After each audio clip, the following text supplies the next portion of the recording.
और बताओ मोना, आज तुमने मुझे कैसे याद किया? बात क्या है? आज तुमने मुझे अपने घर बुलाया है? हाँ जॉन, मैंने तुम्हें बुलाया है क्योंकि मुझे संस्कारों के बारे में जानना है और मुझे पता है कि तुम्हें संस्कारों का अत्यंत गहन अध्ययन किया है। प्लीज़ मुझे भी संस्कारों के बारे में बताओ ना। ओह क्यों नहीं मोना, तो सुनो। संस्कार का अर्थ है परिष्कार या शुद्धि करना। संस्कारों से शारीरिक, मानसिक, आध्यात्मिक या सामाजिक शुद्धि की जाती है। हिंदू धर्म की मान्यता के अनुसार संस्कार व्यक्ति के जन्म के पूर्व ही आरंभ होते हैं और संपूर्ण जीवन में बनते रहते हैं तथा मृत्यु के पश्चात भी उनका अस्तित्व मिटता नहीं है। मनुस्मृति में कुछ प्रमुख संस्कारों की व्याख्या की गई है जिसके बारे में मैं अभी तुम्हें बताता हूँ। ओह, ऐसी बात है। जरूर, जल्दी से मुझे बताओ उन संस्कारों के बारे में प्लीज। हाँ क्यों नहीं मोना, सुनो। पहला संस्कार होता है गर्भाधान संस्कार। इस संस्कार के अंतर्गत पुरुष स्त्री में अपना बीज स्थापित करता है, उसे गर्भाधान कहते हैं। प्रजनन कार्य को उद्देश्यपूर्ण एवं सुसंस्कृत बनाने हेतु गर्भाधान संस्कार किया जाता था। प्राचीन काल में साधारणतः प्रत्येक कार्य का धार्मिक कृत्य समझा जाता था और इसी कारण गर्भाधान की दृष्टि से किए जाने वाले सहवास के समय भी वैदिक मंत्रों का उच्चारण किया जाता था। मनु, याज्ञवल्क्य और वैखानस की मान्यता है कि पत्नी के ऋतु स्नान की चौथी रात्रि से लेकर 16वीं रात्रि तक का समय गर्भाधान की दृष्टि से उपयुक्त है। इन रात्रियों में पुत्र जन्म के लिए समरात्रि तथा कन्या जन्म के लिए विषम रात्रि को चुना जाना चाहिए। इन रात्रियों में भी बोधायन ने सहवास के लिए अर्धरात्रि के बाद के समय को अधिक उपयुक्त माना है। पाराशर ने प्रत्येक व्यक्ति के लिए इस संस्कार को आवश्यक माना है। हिंदू समाज में पितृ ऋण से मुक्त होने के उद्देश्य से संतान उत्पत्ति को अनिवार्य माना गया है और यही कारण है कि यहाँ गर्भाधान संस्कार का विशेष महत्व रहा है। अरे वाह जॉन, गर्भाधान संस्कार तो अत्यंत महत्वपूर्ण है। इसके अंतर्गत तो मंत्रोच्चारण भी किया जाता था ना। तुमने सही कहा।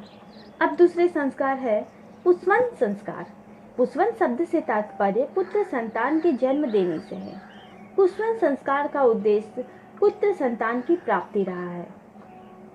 पुत्र संतानों के जन्म को विशेष रूप से उस समय महत्व दिया जाता था।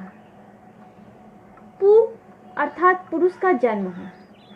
पुत्र संतान को जन्म देने वाली माता को भी समाज में सम्मानित स्थान उस समय प्राप्त था। इस संस्कार के अवसर पर पुनर्वसु नक्षत्र में उपवास के पश्चात स्त्री अपने ही समान रंग की बछड़े वाली गाय के दही के साथ 2 बीज सेम के तथा 1 दाना जौ का खाती है। इस क्रिया को वह 3 बार दोहराती है। इस अवसर पर पति उसे 3 बार पूछता है कि तुम क्या पी रही हो, और उत्तर के रूप में स्त्री बताती है कि पुंसवन, पुत्र की उत्पत्ति। गृह सूत्रों के अनुसार यह संस्कार उस समय संपन्न किया जाता है जब चंद्रमा पुरुष नक्षत्र में विशेष रूप से तिष्य में संक्रमण करता है। स्त्री इस दिन उपवास रखती है और रात्रि में उसके नाक के दाहिने नथुने में वट वृक्ष की छाल को कूटकर निकाला गया रस मंत्रोच्चारण के साथ डाला जाता था। इस समय यह कामना की जाती थी कि स्त्री पुत्र को जन्म दे। याज्ञवल्क्य तथा विज्ञानेश्वर की मान्यता है कि यह संस्कार प्रत्येक गर्भधारण के समय किया जाना चाहिए। इस अवसर पर स्त्री के अंक में जल से भरा हुआ कलश रखा जाता और पति गर्भ का स्पर्श करके पुत्र संतान की कामना करता है। ओह, पुंसवन संस्कार पूर्णतः पुत्र संतान की प्राप्ति पर आधारित लगता है मुझे, जिसमें पुत्र प्राप्ति को ही महत्व दिया जा रहा है। पर हाँ, इसके अंतर्गत जो क्रियाकलाप किए जा रहे हैं वो अत्यंत अद्भुत लग रहे हैं मुझे। हाँ मोना, यह संस्कार तो पूर्णतः पुत्र संतान पर ही आधारित है। अब चलो तीसरे संस्कार के बारे में तुम्हें बताता हूँ। तीसरा संस्कार है सीमांतोन्नयन संस्कार। सीमांतोन्नयन संस्कार में गर्भिणी स्त्री के केशों को ऊपर उठाया जाता था। ऐसा विश्वास किया जाता था कि गर्भिणी पर अमंगलकारी या दुष्ट शक्तियों का कुप्रभाव पड़ सकता है। इस कुप्रभाव को समाप्त करने के उद्देश्य से यह संस्कार संपन्न किया जाता रहा है। इस संस्कार के एक प्रयोजन माता के ऐश्वर्य एवं उत्पन्न शिशु के लिए दीर्घायुष्य की कामना था। गर्भिणी के केशों को संवारने का एक अन्य उद्देश्य उसे हर्षित उल्लासित करना भी था। यह संस्कार मातृ पूजा, नंदी श्राद्ध एवं प्रजाति प्रस्तावित कृत्यों के साथ प्रारंभ होता था। तब पत्नी अग्नि के पश्चिम में एक कोमल आसन पर आसीन हो जाती थी और पति उदुम्बर के समसंख्यक कच्चे फलों के गुच्छों, दर्भ अथवा कुश के 3 गुच्छों व 3 श्वेत चिन्हों वाले शाही के कांटे, वीरव्रत, काष्ठकी, यष्टि तथा पूर्ण तकवे के साथ भूर्भुवः स्वः आदि मंत्र अथवा महाविभूतियों में से प्रत्येक का उच्चारण करता हुआ पत्नी के सीमांतों को ऊपर की ओर अर्थात सिर के अग्रभाग से आरंभ कर संवारता था। यह संस्कार ब्राह्मण भोजन के साथ समाप्त होता था। तब गर्भिणी स्त्री एक गौ के बछड़े को स्पर्श करती थी, क्योंकि ऐसा करना पुत्र संतान का प्रतीक माना जाता था। ओह, बालों को संवारा जाता था इसलिए क्योंकि अमंगलकारी और दुष्ट प्रवृत्तियों का कुप्रभाव ना पड़े। वाह, यह संस्कार भी बहुत ही इंटरेस्टिंग है। हाँ मोना, यह संस्कार अत्यंत ही इंटरेस्टिंग था। अब आगे सुनो जात कर्म संस्कार के बारे में। यह संस्कार बालक के जन्म के ठीक पश्चात संपन्न किया जाता है। इस संस्कार का उद्देश्य बालक को हानिकारक शक्तियों के प्रभाव से बचाना एवं उसके दीर्घजीवी और स्वस्थ होने की कामना करना है। इस संस्कार का एक लक्ष्य स्वच्छता एवं शुद्धता बनाए रखना है। बालक के जन्म के तुरंत पश्चात पिता अपनी चौथी अंगुली एवं एक सोने की सलाखा से शिशु को शहद और घी चटाता है। यह कृत्य बालक के बौद्धिक विकास के प्रति पिता की रुचि को व्यक्त करता है। इस संस्कार के अवसर पर बालक की नाभि या दाहिने कान के निकट पिता गुनगुनाता हुआ कहता है कि तुम दीर्घजीवी हो, तुम आगे बढ़ो, तुम्हारा जीवन अत्यंत प्रगतिशील हो आदि। इसके बाद पिता बालक के दृढ़ वीरता पूर्वक एवं शुद्ध जीवन के लिए कामना करता है। तत्पश्चात नाभि की गुंडी अलग की जाती है। बालक को स्नान कराया जाता और स्तनपान के लिए उसकी माता को दे दिया जाता है। वाह, जात कर्म संस्कार तो बहुत ही अच्छा है, जिसमें पुत्र के जन्म के साथ या बालक के जन्म के साथ ही उसके उज्जवल भविष्य की कामना की जाती है। हाँ मोना, जात कर्म संस्कार बालक के जन्म के साथ ही प्रारंभ किया जाता है। अब 5वां संस्कार है नामकरण संस्कार। गृह सूत्रों के अनुसार नामकरण संस्कार बालक के जन्म के 10वें या 12वें दिन संपन्न किया जाता था। इस संस्कार के समय माता बालक को शुद्ध वस्त्र से ढककर एवं उसके सिर को जल से गीला कर पिता की गोद में देती है। इसके बाद प्रजापति, तिथि, नक्षत्र एवं उसके देवताओं अग्नि तथा सोम को आहुतियां दी जाती हैं। तत्पश्चात पिता शिशु के दाहिने कान की ओर झुकता हुआ उसके नाम का उच्चारण करता है। बालक का नाम रखते समय उसके वर्ण, जाति एवं फलित ज्योतिषों के अनुसार उसकी राशि का ध्यान रखा जाता है। संस्कार प्रकाश में 4 प्रकार के नामों का उल्लेख मिलता है, जैसे कुल देवता नाम, मास नाम, नक्षत्र नाम तथा व्यवहारिक नाम। मनु ने नामकरण के संबंध में 2 नियम बताए हैं।